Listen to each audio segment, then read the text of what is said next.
Page 123, lesson 2.6 is on connecting proportional relationships and slope. Mainly we're going to say this lesson is on slope, which we talked about last year. So on 123, it says, in the fall, Rashida earns money as a soccer referee for her town's under 10 soccer league. So far, she has worked 5 games and has been paid $98.50. And she will work a total of 14 games. So the question is, how can Rashida determine how much she will earn refereeing soccer games this fall?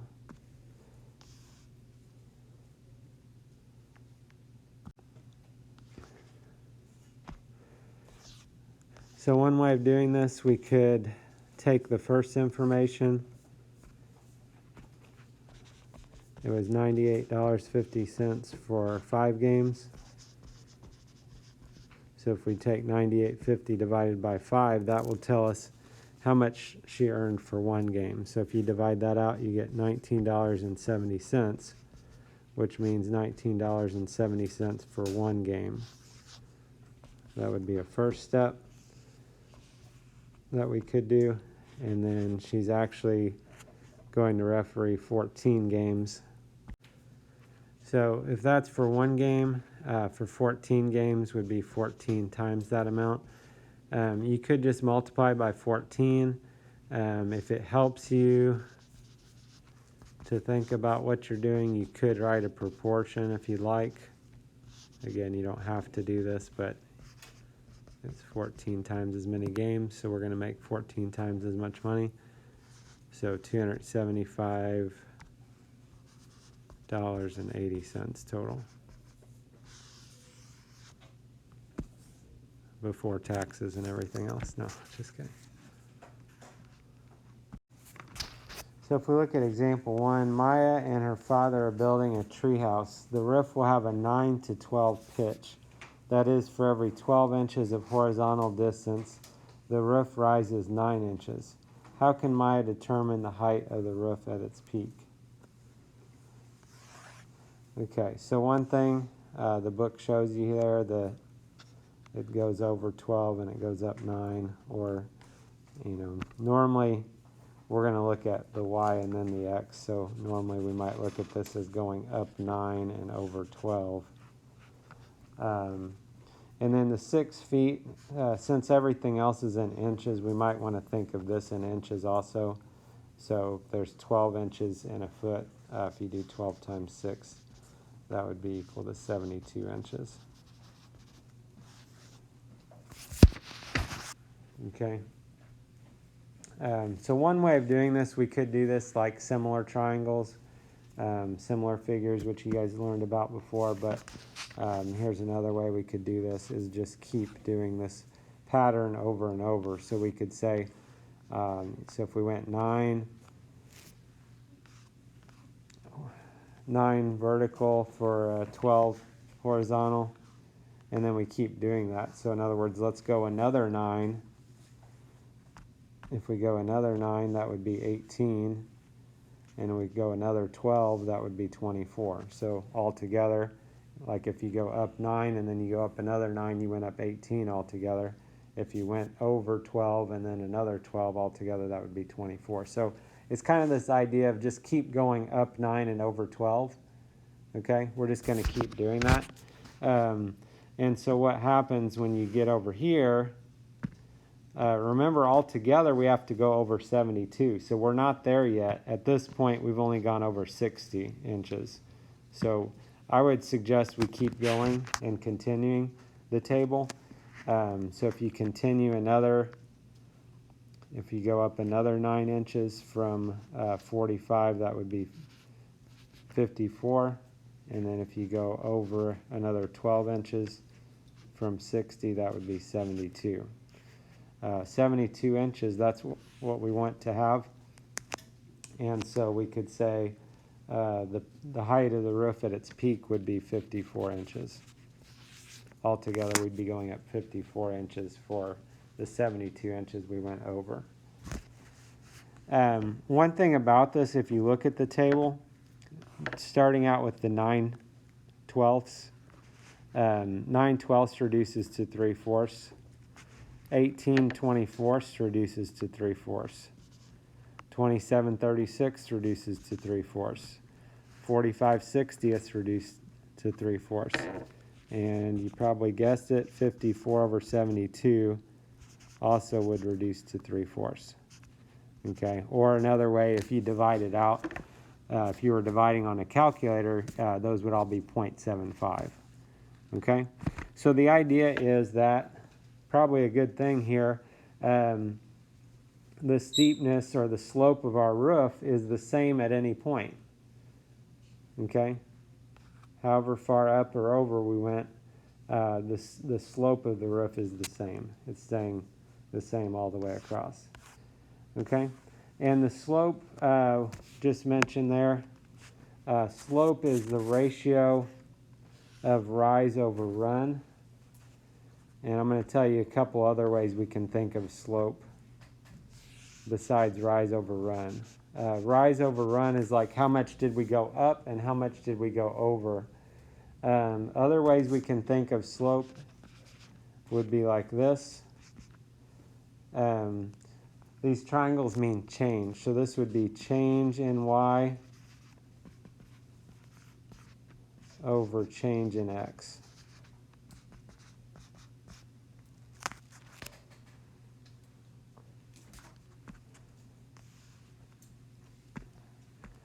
Okay, so the idea with slope, what's happening with slope is it tells us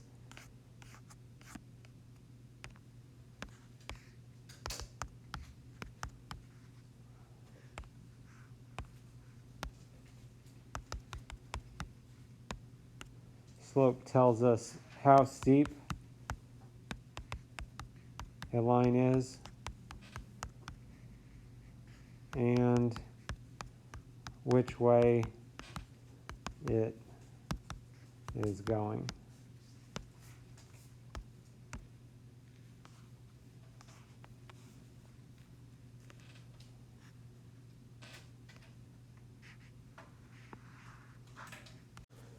So the number part of our slope, if we ignore the sign, the number part tells us how steep it is. The sign is going to tell us what direction it's going. Whether it's positive or negative, that's going to tell me the direction. And that we'll get into that more in a minute. One thing I didn't mention on this example, I don't really like how they're doing this over here. So we talked about slope is rise over run, or change in y over change in x. So what I like to look at with these, usually what they do is look at the change in y, which is going up or down, and then the change in x. So I would rather these things be above instead of below the graph.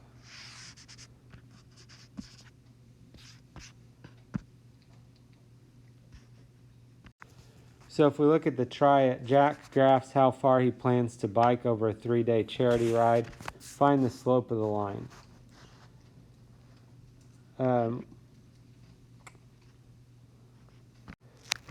So kind of like we talked about on example 1, they've got some different points graphed. I don't really like this triangle they're trying to suggest for us, because we want to look at a change in y over a change in x, or a rise over run. So from the point 260 to get to the point 390, let's think about how far our y value changes and how much our x value changes. So our y values here are 60 and 90. Remember, the points are x and then y. So if we're going from 60 to 90, how much did that change by? Well, 60 to 90 is a difference of 30. So we're going up 30. So our x values, we went from 2 to 3. And so that's a difference of 1. So our change in x is 1. So we've got 30 over 1. And if you look at your units here, y was miles and x was days. What this is really telling you is that he's going 30 miles per 1 day, or he's going 30 miles per day.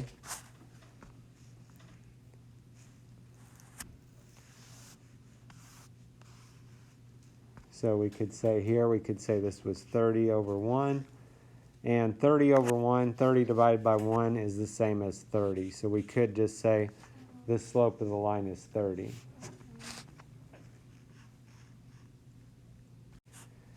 And then if we look at the convince me, it says how do the unit rate and constant of proportionality relate to the slope of the line? So this one, actually, if you look at it, we found they were going 30 miles per day. That was the unit rate. It's also the constant of proportionality. It's also the slope. So we could say these values, or the values, are the same.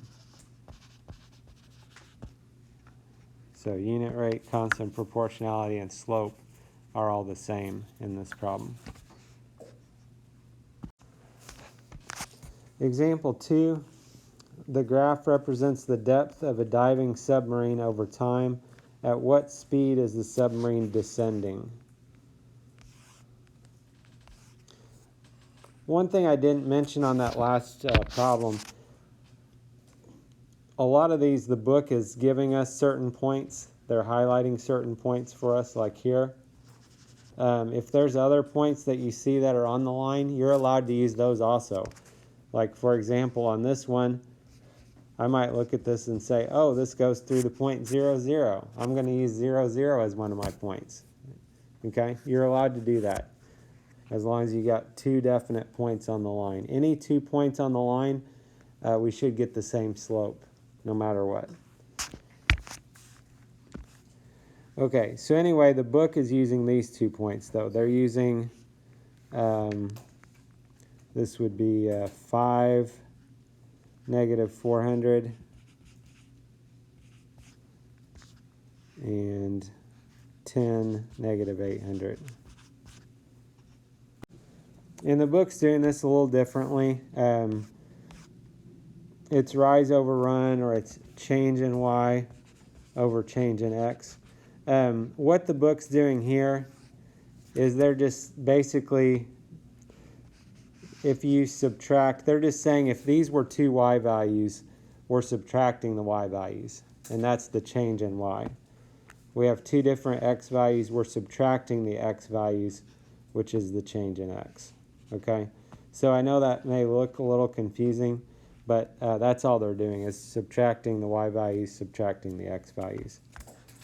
And you can do what they're doing in the book, or you can kind of work this off to the side if you wanted. So for example, if we go and look at our change in our y values went from negative 400 to negative 800. So that would be basically a change of negative 400. We're at negative 400. To get to negative 800, we'd have to go down another 400. Okay, and like I said, the way the book's doing it's fine. If you'd rather do it that way, you're welcome to do that. And then the change in x, so our x values were going from 5 to 10. So that would be a change of 5 to go from 5 to 10. And you can subtract these, which is basically what the book's doing. You could, for your x's, you could say, let's do 10 minus 5, which is 5. For the y's, you could do negative 800 minus negative 400, which is negative 400. Okay. The thing you've got to watch if you do it the way the book does is you have to go in the same order. So if you'll notice with the y's, they started with negative 800. Whatever y value you start with, you have to start with the same x value. You have to be consistent. So since they started with negative 800, then they had to start with a 10 here. Okay? So anyway, if we work that out, we've got negative 400 divided by 5. And if you divide that out, you'll get negative 80. Sometimes it's nice to think of this as just negative 80 over 1 for a minute and think about what it's saying. Negative 80 over 1, it's change in y over change in x. If you look at the units, this is the depth in feet, and this is the time in minutes. So it's feet and minutes. So this is saying that this is negative 80 feet per minute. Negative 80 feet per 1 minute, which means the submarine is going down 80 feet per minute. That's what that's telling us. This line, if you'll notice, is going a different direction from the lines we've done so far. And this is what's called a negative slope. Our slope was negative 80. So a positive slope is going to go this direction, and a negative slope is going to go this direction. A way to help you remember that, which way the positive and negative go, I think we talked about this last year. Positive slope, we can creatively make that into a P for positive. Negative, we don't have to get quite so creative. We can make that into a capital N for negative. So right away, if I was looking at example 2 and they ask, basically they're asking what the slope of that line is, I know just by the direction of it, it's going to be negative. So I've got to get a negative slope for example 2. Similarly, if we look back at example 1, or the try it after example 1, both of those are going the opposite direction, but both of those would be positive slopes. So example 3, the graph shows the distance a car travels over time. Find the slope of the line and what does it mean in the problem situation. Okay, so right away when I look at this graph, I know it has a positive slope just by the direction of the line. I wouldn't go underneath like the book's doing. We want to do a change in y, then a change in x. So they're kind of going opposite there, which I don't understand why. On this problem, we talked about it before. On this problem, you could use the point 0, 0 if you wanted to. So let's just look at that since they've already worked it out a different way. Let's look at 0, 0 and 2, 110 and figure out what's my change in y and what's my change in x.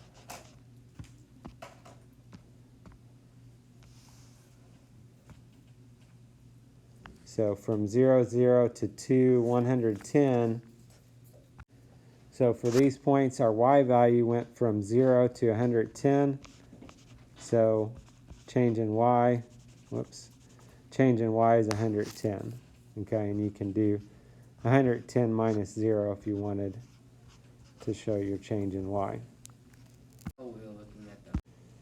So for the change in x, we went from 0 to 2, so that's a change of 2. And you could do 2 minus 0 if you wanted. Okay, so change in y is 110, change in x is 2, so 110 divided by 2, if you divide that out, you'll get 55. And like I said, if you want to think of the units, might be helpful that you can interpret what's happening here. This is miles per hour, so 55 miles per hour that the car is going. You could also then say your slope is 55. But to say 55 miles per hour may have more meaning to you than just thinking of the number 55. And if you'll notice what the book did, they had different numbers. They chose different points on the line. But since it's a straight line, the slope's the same anywhere on the line. So their portion of the line they were looking at up here, the slope was 55, and the portion we looked at down here, the slope was also 55. The slope was the same. So let's look at the try it. Graph shows the proportions of red and blue food coloring Taylor mixes to make purple frosting. What is the slope of the line? Tell what it means in the problem situation. Okay, so I'll do this every single time. I'm going to X out their little dotted triangle that they've made, because they're not doing Y and then X, they're doing X and then Y, which is not the order how we do slope. Okay, so they've got 2 points picked out there, so you don't have to X out what their points are, I guess, but and it's up to you if you want to, like I did on the previous problems. If you want to notice that there is a point 0, 0, you're welcome to use that as well.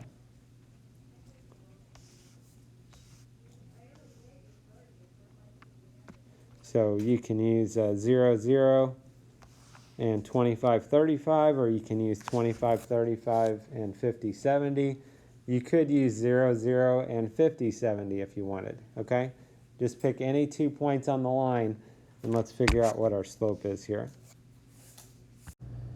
So if I was given these points, I would go ahead and go with 0, 0 and 25, 35.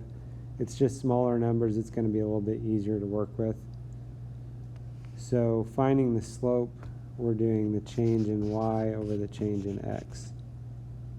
So if you want to just mark what your x and y values are, I know you guys know what x and y's are, but if that makes it easier for you to keep track of. You can also look at the graph, look at the numbers on the side if you want. Okay, so what we're doing, change in y, we're looking from 0, 0 to 25, 35. What is our change in y? And in this case, our change in y, we're going up this time. So our y values went from 0 to 35, so we went up 35. So change in y is 35. And you could get that by doing 35 minus 0 if you want. The change in x, how far did we go over? How far did we run, as the book says? So our x values, we went from 0 to 25, which means we went over 25. And that you could do as 25 minus 0 if you want. Okay, so that would be 35 over 25. What I'm going to do on this problem is I'm going to reduce this. So we can divide both of these by 5, and that would be 7 over 5. In a lot of cases, we can just divide this out. We can just do 35 divided by 25 and see what we get. But in this problem, we're talking about to make purple food coloring, how many drops of red and how many drops of blue that we need. So what this means is we need 7 red drops for every 5 blue drops. Okay, the problem on this one, if I divide that out, if you divide 7 by 5, you're going to get 1.4, which technically means we need 1.4 red drops for every 1 blue drop.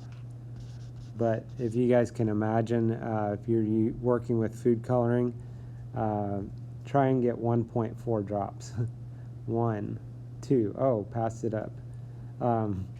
It's not going to work to get 1.4 drops. So that's the reason why, in this case anyway, it's going to be better just to leave it as 7 over 5. 7 red drops for every 5 blue drops. So the key concept, kind of recapping things, once again, slope is measuring the steepness of a line. Also, we can tell the direction of the line. We talked about it earlier. If you have a positive slope, it goes this direction. If you have a negative slope, it goes this direction.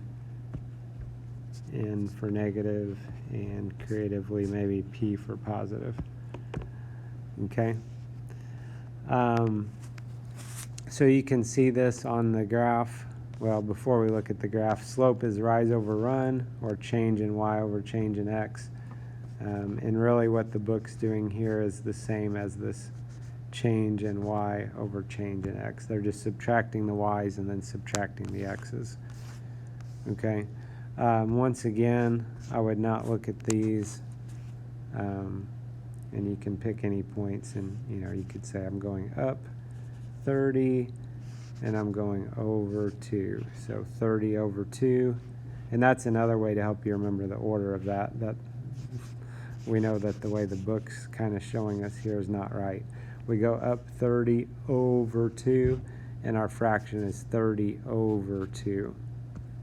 And then we can divide that out. We'll get 15. And if you look at your units, this is the cost in dollars for the number of tickets. So that's $15 per one ticket, or $15 per ticket. So if you look at the do you know how number 4, what is the slope of the line? The first thing it would probably be a good idea to look at is that just to think about whether we have a positive or a negative slope. On this line, the direction it's going, this should be a positive slope, so make sure you get a positive answer. And this one, they didn't mark any points for me, which is fine. They don't have to do that. I'm just going to find 2 nice points on the line. So 0, 0 is always a nice point in my book. And then it looks like 1, 3 would be another point on this line. Okay. There are others here. There's a 2, 6 up here. There's a 3, 9. Okay. But I like these because these are smaller numbers. They'll be easier to work with. So finding the slope, we're going to do change in y over change in x, or rise over run, as the book says. And like I said, I don't do rise over run just because if you have a negative slope, it's not really a rise, it's more of a fall. But anyway, so the change in y, we're going from 0 to 3, so we're going up 3 units there. And you could do 3 minus 0 if you want to find your change in y. X's, we're going from 0 to 1, so we're going over 1 unit. So 1 minus 0, so it's 3 over 1, and that's the same as 3. 3 divided by 1 is 3. They didn't ask us, but they could have asked, like, what does that mean?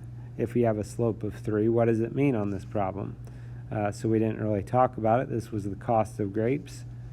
It's the price per dollar, price in dollars for a certain number of pounds. So what that means, if you go back to when we had 3 over 1, that means it was $3 for 1 pound of grapes.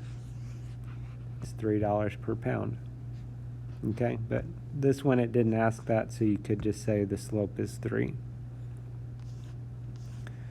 Number 5, I'm not going to make you find the slope a certain way, so I'm not even going to really get into that formula the book's using. It's really just change in y over change in x, but it confuses people sometimes, so that's why I don't really mess with that one too much. So you can use the points that they gave you. If you want to, 0, 0 would be another nice point on the line. I'll go ahead and just use their points that they gave me, though, I guess, this time. Okay, so if you use 3, 5, and 6, 10, they want the slope. So change in y over change in x. So change in y, in this case it is a rise. We're going from 5 to 10. So 5 to 10 is a difference of 5. You could do 10 minus 5 if you want. And then change in x, we're going over, in this case, from 3 to 6. So 3 to 6 is a difference of 3. One thing I haven't talked too much about, but if you do this where you're showing what you're subtracting, you need to make sure you go in the same order for your x's as your y's. So the y's, if we did 10 minus 5, if we started with the 10, we have to start with the 6. So we did 10 minus 5, we've got to do 6 minus 3. Okay, so that would be 5 over 3. And this is talking about for a model airplane, feet and centimeters. So this would be 5 feet for every 3 centimeters. Or 3 centimeters for every 5 feet, depending how you want to look at that. You could divide this out. It's not like the drops of food coloring we were talking about earlier. This, though, when you divide that out, this would be 1.6 repeating, or it'd be like 1 2/3 feet per 1 centimeter. So it's not the greatest numbers whenever we divide that out. So this would be another case where if you wanted to just leave it as 5/3, that's fine. If it doesn't divide out evenly, you know, just make sure it's reduced as a fraction and you should be good. Okay, so then what does the slope mean in the problem situation? So that's what we were just talking about a minute ago. So it's 5 feet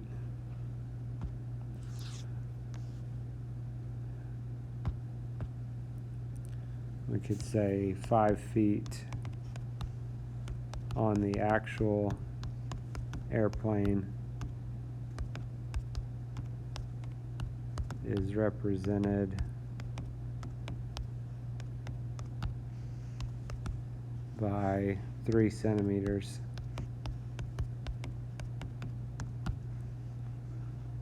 on the model airplane.